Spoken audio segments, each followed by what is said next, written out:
Sumainyo ang Panginoon. At sumaiyo rin. Ang mabuting balita ng Panginoon ayon kay San Juan.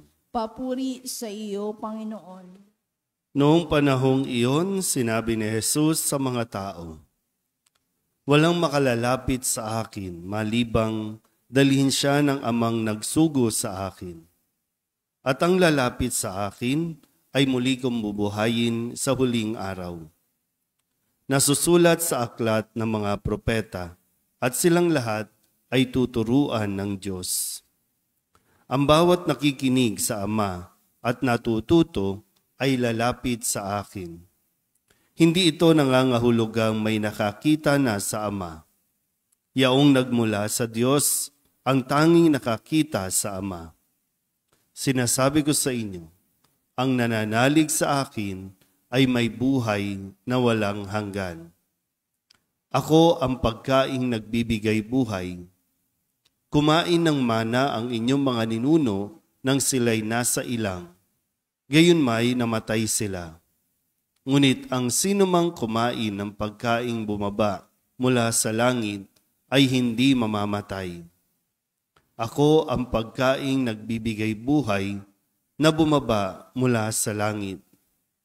Mabubuhay magpakailanman ang sinumang kumain nito. At ang pagkaing ibibigay ko sa ikabubuhay ng sanlibutan ay ang aking laman. Ang mabuting balita ng Panginoon. Pinupuri ka namin, Panginoong Jesucristo. Isang mapagpalang umaga po sa inyong lahat.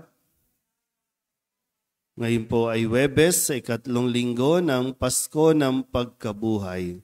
At kung inyo pong narinig na mabuti, halos paulit-ulit si Jesus sa pagpapaliwanag at sa pagtuturo sa kanyang mga tagapakinig tungkol sa pagkaing nagbibigay buhay.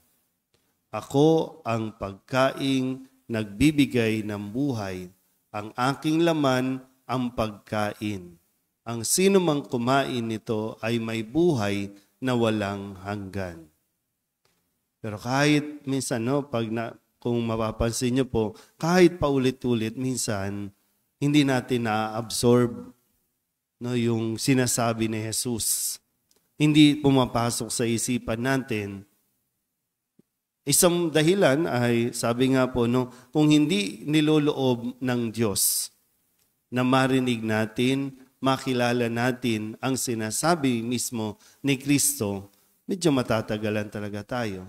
Kaya pala, pwede nating masagot yung tanong na, bakit araw-araw naman tayo nagsisimba pero bakit ganon ang nangyayari sa atin?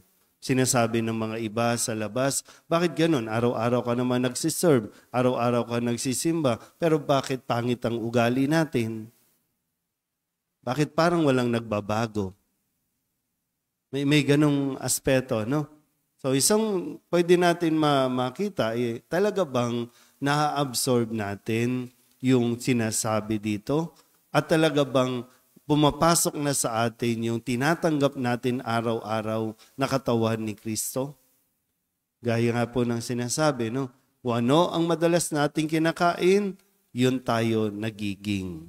Kaya nga kung ano man yung madalas nating kinakain, yun din yung nagiging sakit natin. Nagiging acidic ka, nagiging diabetic ka, nagiging kung ano man dahil sa kinakain natin.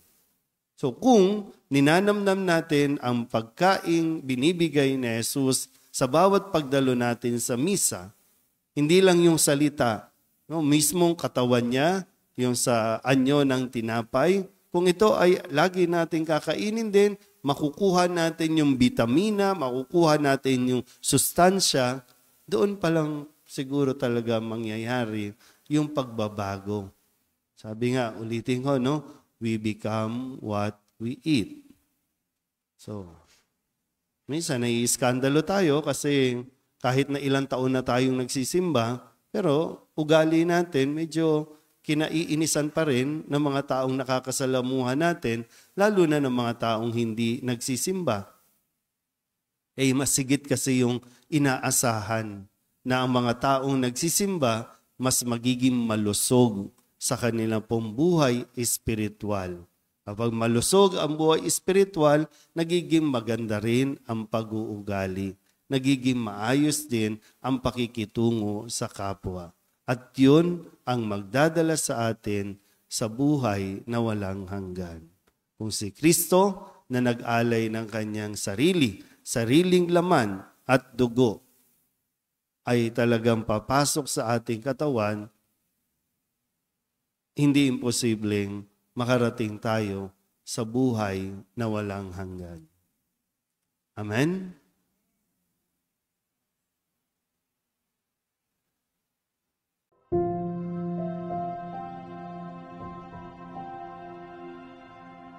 Thank you.